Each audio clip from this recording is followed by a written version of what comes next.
Cops handcuffed a black Marine sniper.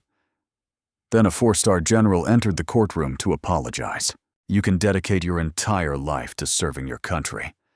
And then, with just one false accusation, everything can collapse in an instant. That morning, sunlight hadn't yet pierced the tree-lined streets of Washington Avenue in downtown Indianapolis when a Rails Corner, an old diner tucked between towering office buildings, opened its doors to its most familiar customer. George Brooks, 68 years old, sat at his usual corner table, his back straight like a soldier still at attention, eyes fixed on the political section of the Indianapolis Star, and his head resting on a faded black cap embroidered with the emblem of the United States Marine Corps. On his shirt, resting silently, was the Purple Heart Medal, a quiet testament that he had once bled for this nation nearly half a century ago. George was no ordinary man. He was a former master sniper, having served 4 brutal tours in Vietnam from 1971 to 1975.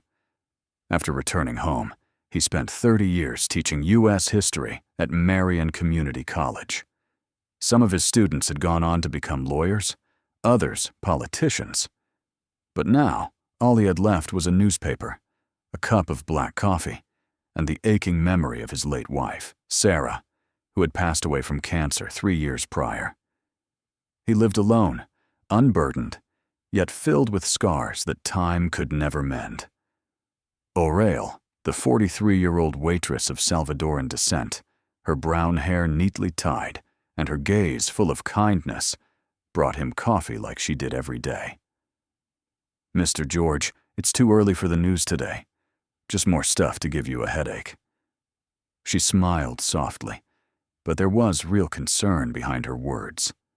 George only nodded, a faint smile passing his lips. 6:15 a.m. The diner's door flung open with the jingle of the bell. 3 white teenagers, Tyler Morrison, 19, Jake Sullivan, and Brett Collins, both 18, strutted in as if they owned the block. They wore Gucci jackets, Yeezy sneakers, and reeked of a mixture of alcohol and marijuana, prompting grimaces from the other patrons. "Look at that old black guy," Tyler roared, making sure everyone could hear. "Just sitting there all night nursing a single cup of coffee. Total freeloader." Jake scoffed. "Bet he lives off government checks, doesn't do anything but take up space." Brett glanced at the medal on George's shirt and sneered. "Look at that badge. What is it? A cereal box prize?" George slowly folded his newspaper and placed it on the table, then lifted his head. His eyes showed no anger, no fear, just the calm of someone who had seen death too many times to flinch at ignorance. "Gentlemen," he said, his voice deep and steady, "you might want to lower your voices so others can enjoy their breakfast."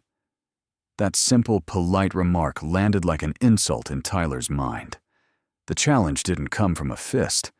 It came from someone he thought didn't even deserve to exist. Fury flared in his eyes. "This old man just threatened us?" Tyler shouted, making the whole diner flinch. "He's a vet. What if he's got a gun?" Jake faked a shiver, while Brett pulled out his phone and started filming George sitting still, trying to capture evidence. Aurelie rushed out from behind the counter, but it was too late. Tyler had already pulled out his phone and was dialing 911. His voice suddenly shifted into trembling panic, entirely fabricated. "Police! There's a black man here. He threatened to kill us. He might be armed. You have to come now." George didn't move, but he knew. The scent of blood from long ago still lingered in the air.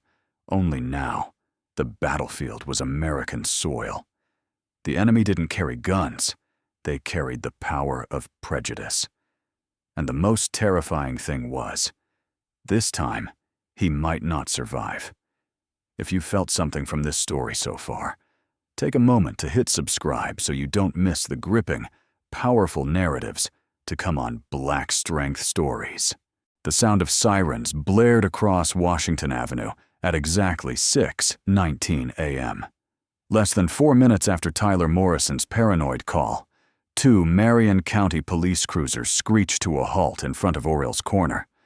Lieutenant Raymond Saint, a 15-year veteran who had been transferred from 2 previous units for excessive force, stepped out with his hand already resting on his gun. Behind him, Officer Emma William, only 2 years into the force, followed with a sweeping gaze through the diner, stopping at only one person: George Brooks, the only black man present. They didn't question a single customer, didn't examine the scene, or seek witnesses. They headed straight for George, as though were the foregone conclusion of every assumption. Although George remained calm, his hands resting on the table next to a cooling cup of coffee, Tyler leapt up as if he had just escaped an attack. His voice shook in a rehearsed panic. "He said he knows how to make people disappear, some dark military connection or something. We were terrified." Jake and Brett joined the act, trembling and huddling close. Brett even pulled out his phone, pretending to live stream the dangerous behavior. Meanwhile, George merely raised an eyebrow, attempting to speak. "I'm sorry if..." But he never finished. Lieutenant Saint issued his command like a hammer striking a gavel. "Stand up, hands behind your back, now." George complied slowly, yet Saint grabbed his arm with unnecessary force, wrenching it back. A soft crack echoed from his left shoulder, the same one injured during combat in Bayan Hoa in 1971. When the cuff snapped shut with a sharp click, George didn't resist. He only turned his head toward a rail, the sole person who stood up in a room choked with cowardly silence. O'Reilly rushed from behind the counter, trying to intervene. "No, he didn't do anything. Those 3 are the ones causing trouble." But William raised her hand like a steel wall. "Ma'am, please step back. This is a serious matter." George's faded Marine Corps cap fell from his head as he was dragged out, rolling across the worn tile floor. It stopped beside the Indianapolis Star, bearing a cruelly ironic headline: "Local Veteran Honored During Patriot Week." In the squad car, the suffocating silence gave way to casual remarks. "Probably another PTSD case," Saint muttered. "Old guys like him are always trouble. Look how quiet he is. Dangerous." William added, "Might have been trained in sniping." Gave me chills just hearing Tyler talk. George said nothing. He sat in the back seat, pressed between cold steel bars and a belt that bit into his stomach, his eyes gazing into the distance as if still stationed at Khe Sanh, where he once fought to defend what he believed was a just America.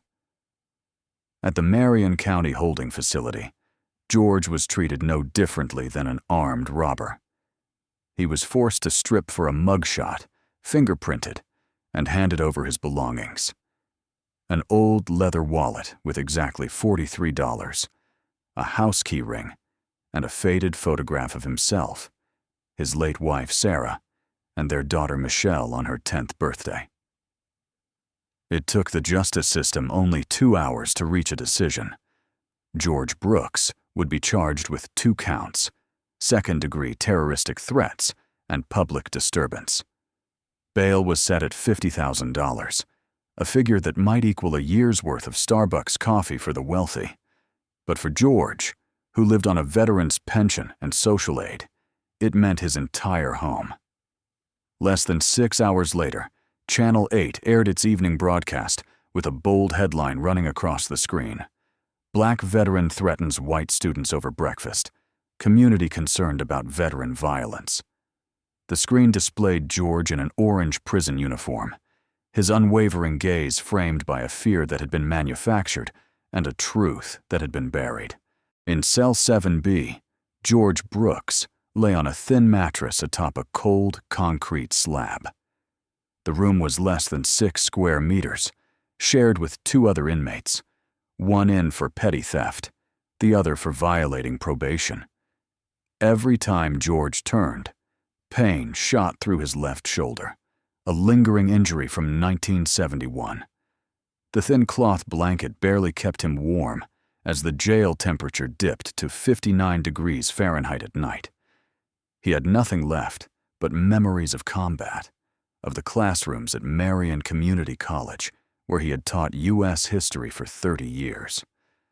One question echoed relentlessly in his mind. Is this still the country I once sacrificed for? On the second day after his arrest, he met his public defender, Jennifer Walsh, a young white woman, 28 years old, her face still marked by inexperience, but her eyes filled with sincerity. She arrived at the inmate visitation room with a slim briefcase holding fewer than 40 pages of case material, mostly sparse police reports and handwritten statements from the three young men. "To be honest, Mr. Brooks," she said as she opened the folder, "Prosecutor Rowan is prioritizing this case. There are 3 witnesses, all claiming you threatened them. This won't be easy." George nodded without complaint. He was all too familiar with injustice disguised in the language of professionalism. What hurt more was the fact that truth no longer seemed to matter in this courtroom. On the other side, Prosecutor Rowan, formerly a criminal oversight officer and now a candidate for mayor of Indianapolis, was exploiting the case as a political tool. That morning, she held a press conference and declared, "We cannot ignore the potential violence from individuals with lethal training." Though she didn't name George, her message was clear: turn him into a symbol of military-trained danger. Michelle, George's only daughter, upon hearing of her father's arrest, took unpaid leave from her job at Northwestern Memorial Hospital in Chicago to provide legal support. She contacted 3 civil rights law firms, but the retainer fees ranged from $25,000 to $35,000, not including trial expenses. Michelle had a 14-year-old son and 17 more years on her mortgage. While Michelle's hope dwindled, Tyler Morrison, the self-proclaimed victim, was backed by his family, who hired a PR crisis management firm. Soon, media outlets ran photos of Tyler in a graduation gown, standing on a local community college campus, with headlines like, "Student Threatened by Violent Veteran." Not a single outlet questioned why a model student was at a diner at 6 a.m. intoxicated. Channel 13 brought on 2 psychologists, neither of whom had ever met George, for a primetime panel titled "Veterans and Psychological Shadows." One stated, "The Vietnam War left deep mental scars that can be triggered at any moment." The other concluded, "With specialized training, snipers like Mr. Brooks become extremely dangerous if they lose control." No one spoke of how George had guided over 1,000 students through 3 decades of constitutional law, civil rights history, or how he organized a book club for black children in the city's West End. A man who once held a comrade's life in his arms during war, who wrote a thesis on Thurgood Marshall, was now being reduced by a fabricated phone call and a society eager to believe the worst. At that point, the case had moved beyond facts. It had become a political instrument. And George Brooks, no matter how many medals he had, no matter how many grateful students he once taught, was now just another image to be exploited. No one cared whether he had threatened anyone, because that truth had already been crushed from the very first second.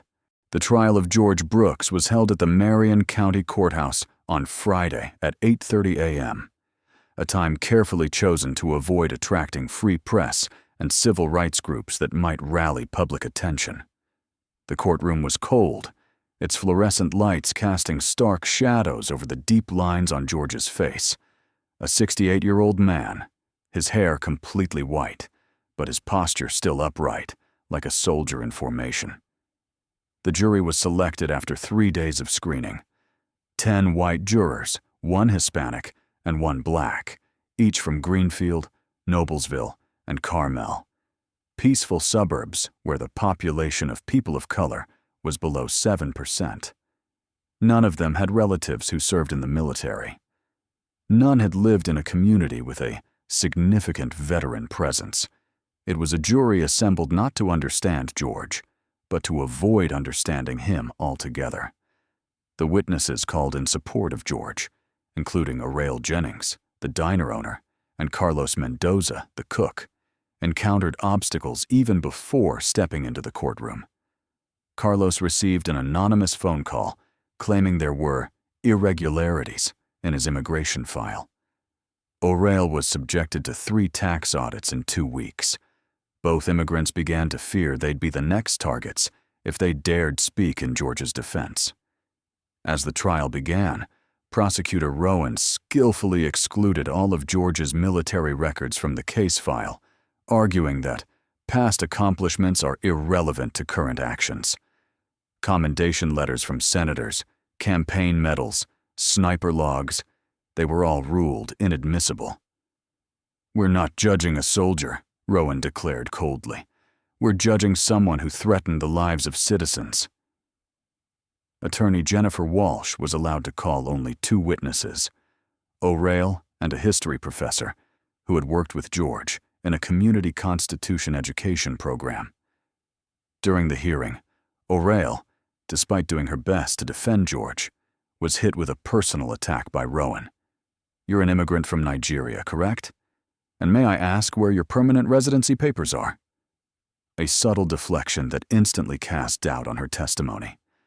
Next came Professor Franklin Mathers, an elderly, respected academic who testified that George had been a moral role model in teaching. But Rowan steered the narrative. Did Mr. Brooks ever speak of the war? How did he eliminate targets? Might that have psychologically impacted young students? Mathers answered hesitantly. It was part of history. He spoke of it with great care. That was all it took for the media to run with the headline, "Veteran Teaching War Doctrine." The media outside painted George as a psychological time bomb. Channel 9 invited a security expert who remarked, "He has the skills to strike with precision from 300 meters. Do you want someone like that angry in public?" They replayed the image of George in an orange prison jumpsuit on loop, repeatedly using keywords like post-war trauma, latent danger, and emotionally unstable. The fallout extended far beyond the courtroom. Michelle Brooks, George's daughter, and her 14-year-old son Marcus became social targets. A neighbor who once asked Michelle to babysit now avoided her in the grocery store. Marcus had his photo edited into a meme titled "Grandson of the Killer Vet" and circulated among students online. He began skipping school, suffering insomnia, and refusing to attend gym class. Even First Grace Church, where George had been a dedicated member for over 20 years, sent a letter advising the family to temporarily step back from church activities to avoid causing unintended disruption to the worship community. During a prayer service, not a single word was spoken about him, the same man who once raised funds to repair the church's roof during the harsh winter of 2011. Meanwhile, George, the man who once walked through gunfire for a flag, was now forced to confront a system that had united to distort every truth. The law did not protect him. The media did not seek his voice. Society did not wish to stand by him. And this trial, from the jury composition, the witness list, to the phrasing of every question, had been orchestrated with a precision colder and more calculated than any trench George had ever stood in. On the second day of the trial, proceedings opened with a speech from Prosecutor Rowan, who stepped up to the podium with the confidence of someone certain of victory. In front of the jury, she didn't merely present charges, she built an entire dramatic narrative. According to her, George Brooks was a professional killer, trained in war, now masquerading as a quiet old man, but harboring latent danger. Rowan made no mention of George's medals or his 30 years of dedication to education. Instead, she painted a picture of a shadowy past, emphasizing the lethal skills of a trained sniper, then delivered a chilling conclusion that silenced the courtroom. We cannot wait until he acts to regret it. The three key witnesses, Tyler Morrison, Jake Franklin, and Brett Hollister, entered looking tired, but every sentence they spoke was fluid, as though memorized. Their media team had coached them thoroughly. Tyler, previously drunk at the diner, now stood on the stand with glistening eyes. He said he would teach us a lesson we'd never forget, like how he dealt with enemies in Vietnam. He paused at the right moment to wipe away a tear, his voice catching. The emotional effect was perfectly calculated. Jake continued, claiming George said he knew people who could make us disappear without a trace. There was no audio recording, nor any other witness to corroborate this, but Jake's confident tone made the jury nod along. Brett, the quietest of the group, delivered the final blow. He said rich kids like us didn't know a thing about war, and that people like him knew how to handle guys like us in the dark. No one asked how Brett could remember every word, despite drinking 3 vodkas that morning. When it was Officer Saint's turn to testify, the man who arrested George, his testimony was well rehearsed, but blatantly false. Sant claimed George offered mild resistance, just enough to raise alarm. He also stated that George spoke threateningly, mentioned war and enemies. These statements directly contradicted the diner's security footage, which the court refused to admit as evidence due to an unclear angle that could not confirm verbal exchanges. Jennifer Walsh, with a limited budget and only one part-time assistant, couldn't afford to hire an independent investigator to re-examine Saint's personnel record. That internal file contained 3 prior allegations of violence against Black individuals from 2017 to 2021, all dismissed following internal review by the police department. The climax of the hearing came when Rowan called a psychological expert, Dr. Grant Kellerman, a well-known professor at the University of Indianapolis, who had appeared in dozens of television segments.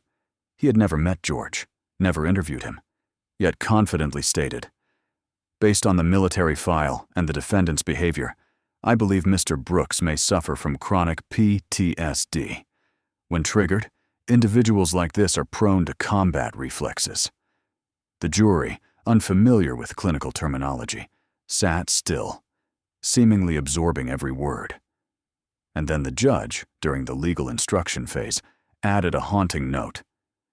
"Military training is not a crime, but it can be an indicator of potential threat if the defendant is deemed unstable." Everything played out like a meticulously crafted play. Manufactured emotion, one-sided evidence, witnesses prepared like actors, and experts brought in not to uncover the truth, but to legitimize distortion. George sat there, in the eye of a storm of deception propped up by titles, credentials, and power, as if he were a lone soldier surrounded by an entire army called the system. That courtroom was not a place for proving guilt or innocence. It was a crucifixion of character, where every word, every glance was weaponized to crush a man, and not because he was guilty, but because he wore the label society wanted to believe. The trial entered its 8th day. The air inside the courtroom was thick, as if something invisible was pressing down on every breath. The door leading to the jury's chamber closed at 10:14 a.m. By 11:59, just 1 hour and 47 minutes later, far too short for any fair deliberation, they returned with a verdict. The courtroom fell completely silent as the court clerk stood and read the decision. The word "guilty" echoed through the room, one charge after another. Second-degree terroristic threats and aggravated public disorder. In the defendant's bench, George Brooks sat upright, not trembling, not collapsing, his jaw tightening slightly, as if he were receiving orders from an invisible commander. To him, honor was never allowed to fall, even when truth had been twisted into the most grotesque shape. Behind him, his daughter Michelle broke into sobs, her trembling fingers clutching the old handkerchief her father used to bring to church. Meanwhile, Lisa Morrison, Tyler's mother, smiled and gently patted her son's shoulder, as though they had just triumphed in a self-scripted battle for justice. That evening, Channel 7's headline blazed in white letters over a red background. Community protected. Dangerous veteran officially convicted. Below, it was footage of George in his jail cell, intercut with Tyler's statements about the fear I feel every time I encounter older black men. The report ended with a cold voiceover. A victory for the law, preventing violence before it happens. Sentencing was scheduled exactly 1 week later. The courtroom was more crowded than usual, with media lining up and members of the public, mostly white, jostling for seats. Judge Morrison presided above, his gaze indifferent, as though this were a bureaucratic procedure, not a ruling that would change the course of a man's life. Tyler Morrison was invited to speak first. Standing behind the wooden stand, he read from a thick white sheet for 6 minutes, his voice trembling with practiced effort. Now, I'm afraid to go to diners. I don't feel safe walking down the street. I'm scared of older men. Scared of big black men. Because of him, I have nightmares about war, even though I've never been to battle. A few sighs rippled through the crowd, unclear whether from emotion or exhaustion from the carefully staged performance. Then Lisa spoke, adding more fuel. My family had to install 4 security cameras around our home, just out of fear that he might retaliate. All because we're white. Brett claimed George had traumatized him with a stare. Jake described a voice so deep it sounded like a gun chamber loading. Every detail, from George's build to his breath, was distorted into a form of psychological weapon. When her turn came, Attorney Jennifer Walsh made one final attempt. Your Honor, the defendant is 68 years old, a Vietnam Campaign Medal recipient, served 30 years in public education, has no prior criminal record, a history of heart disease, and sustained a shoulder injury from a gunshot wound. Given all this, we respectfully request a sentence of probation or community-based correction. Judge Morrison took less than 2 minutes to respond. The court acknowledges the request, but finds the potential danger posed by the defendant cannot be overlooked.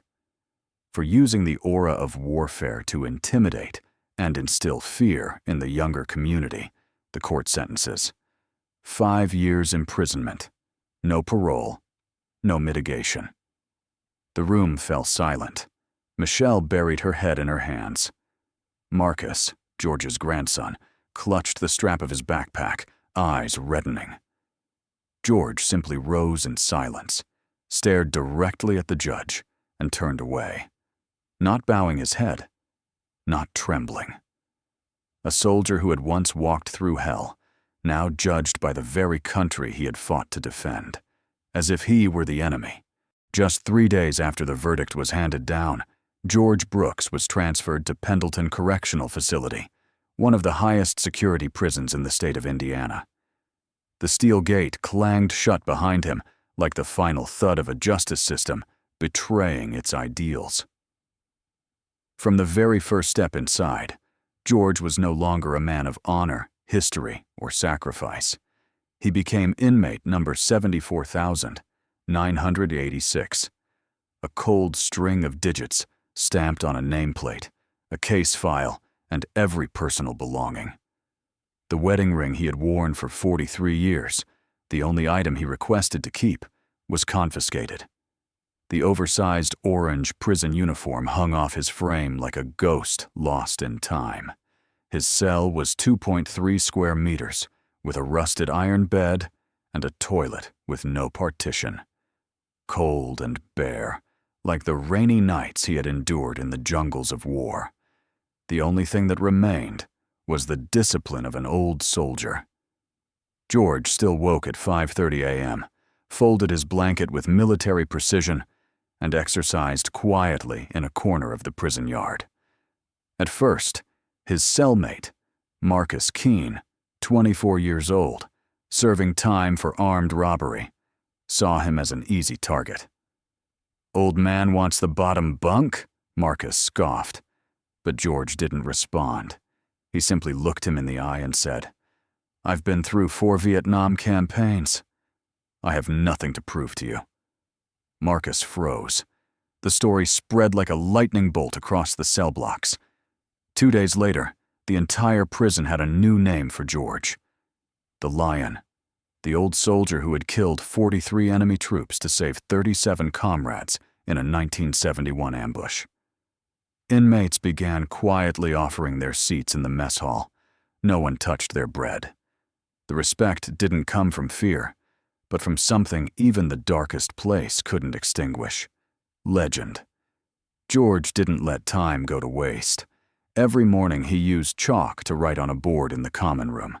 5 young inmates, who initially just wanted to kill time, were now sitting upright and serious. He taught them how to read legal documents, write job application letters, and prepare for the GED, the equivalent of a high school diploma. "If I don't help you get out of here using your mind, you'll walk out and come back in with another sentence," he often said, as if still standing in the citizenship class he used to teach at church. Surprisingly, something else also found its way to George: letters. Every Monday morning, Officer Taylor came in carrying a plastic bag filled with nearly 40 envelopes. Some were from veteran groups, some from former students, and even some from people who had never met him. One letter from the state of Oregon read, "We were at Khe Sanh together in '68. I still remember you sniping from the North Ridge. Now I'm gonna snipe the truth at that court until it listens." Michelle Brooks, in desperation, had mortgaged her small house in Southport to hire an appellate attorney named David Harrison, a former Marine and well-known civil rights lawyer in the Midwest. Harrison had previously represented 12 cases of wrongfully convicted black defendants, winning reversals in 7 of them. "I don't care about politics," Harrison said when he met Michelle. "I care about justice." Within 2 weeks, Harrison had accessed the entire trial record. He identified 9 major procedural violations: the exclusion of George's military record, intimidation of immigrant witnesses, and the prosecution's reliance on a fabricated psychological profile from an expert who had never even met George. This was a setup, not a trial, he concluded, and filed an emergency appeal to the 7th Circuit Court of Appeals. However, the legal system does not operate at the speed of justice. Everything required time, procedure, hearings, and a federal judge's decision. The appeals process was expected to take up to 36 months. In the meantime, George Brooks continued living in the shadows, but not alone. He was a quiet flame in a cold chamber, the whisper of justice that had yet to be heard. And though stripped of every title beyond the prison walls, he remained a teacher, a soldier, and above all, a man who never surrendered. Everything began to change, not from a courtroom, but from a 700-word blog post by a war veteran in Ohio.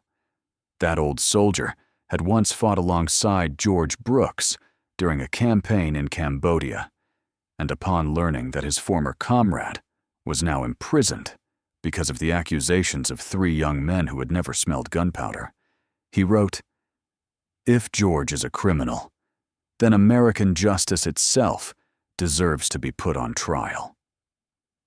The post was reshared on Reddit, then Facebook, spreading through more than 17,000 shares in just 3 days. While social media erupted with heated debates, One woman quietly took note of every detail. Patricia Santos, a veteran investigative journalist at the Indianapolis Star, began digging into the case. As the daughter of a veteran who survived the Fallujah campaign, anything involving the honor of American soldiers, especially black soldiers, was something she couldn't ignore. Patricia went to the Marion County Courthouse and pored over George's case file.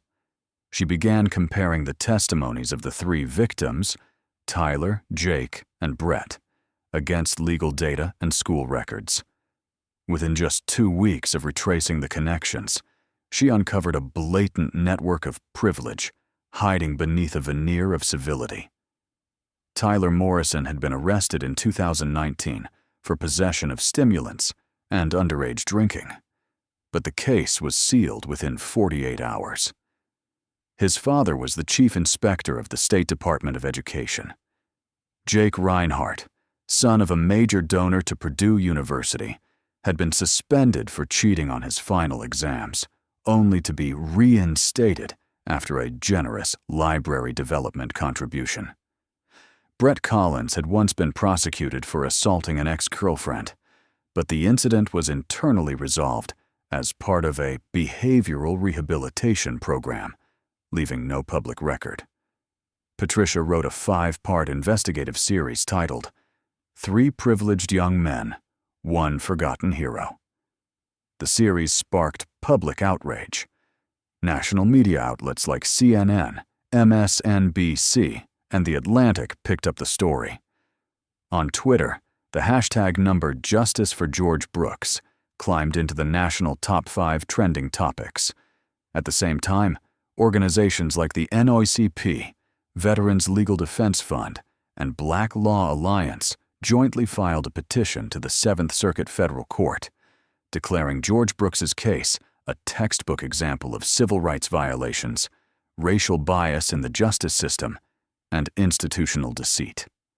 One Wednesday evening, Michelle Brooks, George's daughter, received a phone call from an unfamiliar number with a 202 area code, Washington, D.C. She hesitated, then answered. A deep male voice, restrained but resolute, spoke. "Are you George Brooks's daughter?" "Yes. Who is this?" "I'm 4-star General Oliver Hunt.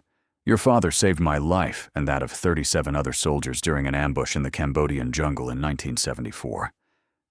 I just learned yesterday that he's in prison over some accusation. I'm flying to Indiana first thing tomorrow." Michelle nearly dropped the phone.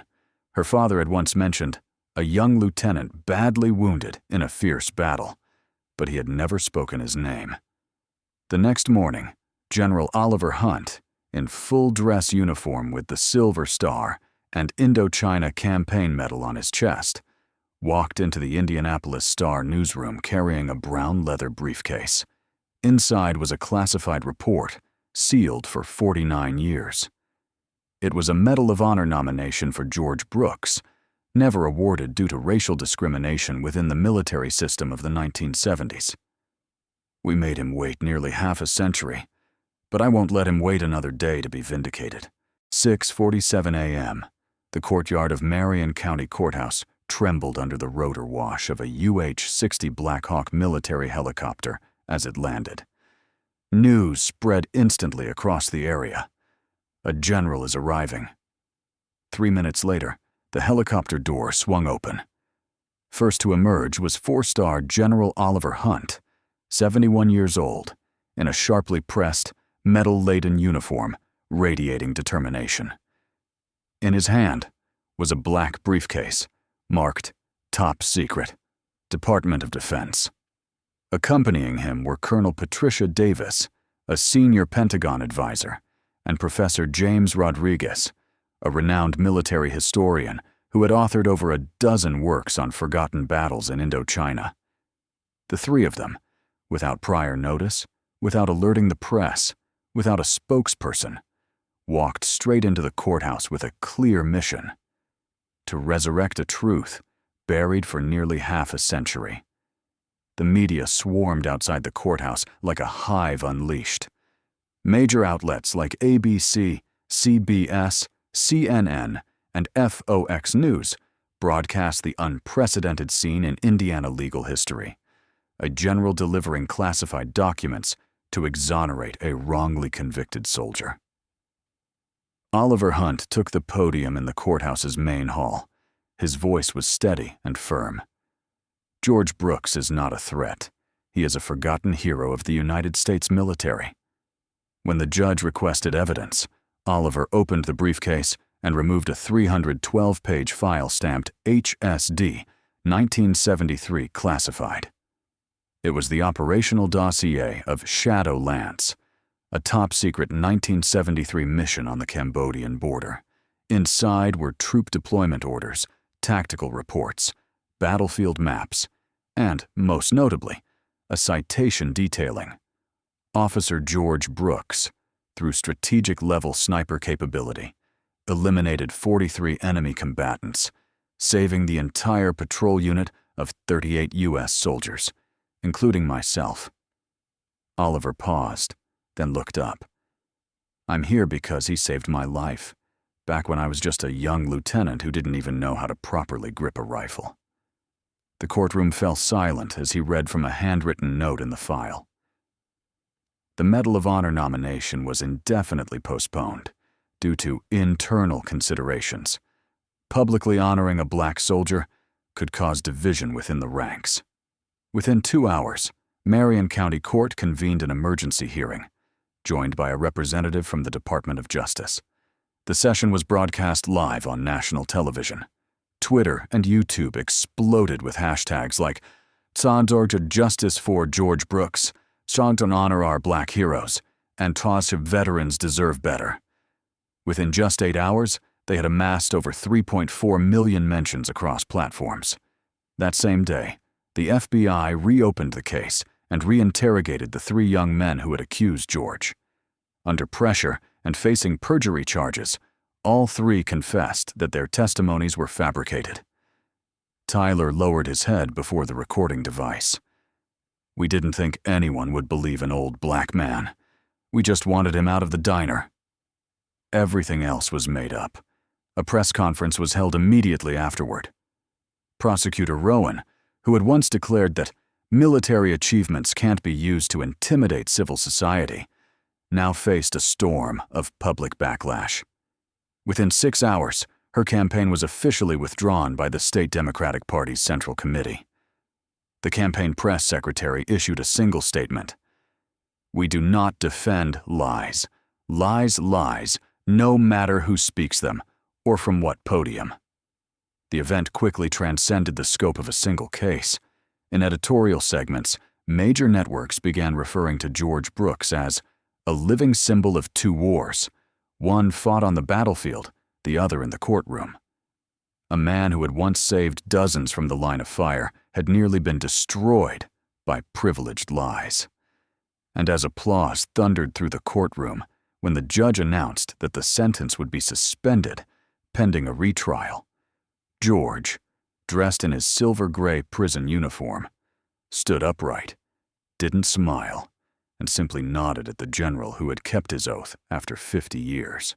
1 week after the historic hearing concluded, Judge Marcia Levinson of the 7th Circuit Federal Court read each word slowly and deliberately in a courtroom packed with reporters, veterans, attorneys, and citizens from across the country. With the new evidence presented, and in consideration of the fact that the case against George Brooks was built upon fabricated testimony, racial bias, and severe procedural violations, the court hereby declares the conviction is fully vacated. Applause erupted like thunder, but George Brooks, the 68-year-old man in a simple brown suit, merely closed his eyes and exhaled. He did not celebrate. He stood up, shook hands with attorney David Harrison, bowed respectfully to the judge, and stepped down, not with the sound of brass bands, but with the quiet dignity soaked in half a century of blood-stained silence. The following morning, at the gates of Pendleton Correctional Facility, hundreds of veterans from World War II, Vietnam, Iraq, to Afghanistan lined the exit path, uniforms pressed, saluting as George walked through. At the center stood his daughter Michelle, embracing her father amidst thousands of media lenses. A banner rose above the crowd. "Welcome home, Corporal Brooks." General Oliver Hunt stepped forward, placed a hand on George's shoulder. "I'm sorry. 50 years is far too long for this country to understand that justice must be for all." 32 days later, at the White House, a solemn ceremony unfolded beneath the spring sunlight.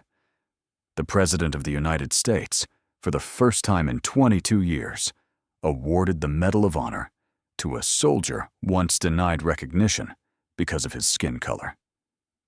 As the blue ribbon touched George's neck, he stood tall, right hand raised in salute, eyes fixed on the American flag fluttering above.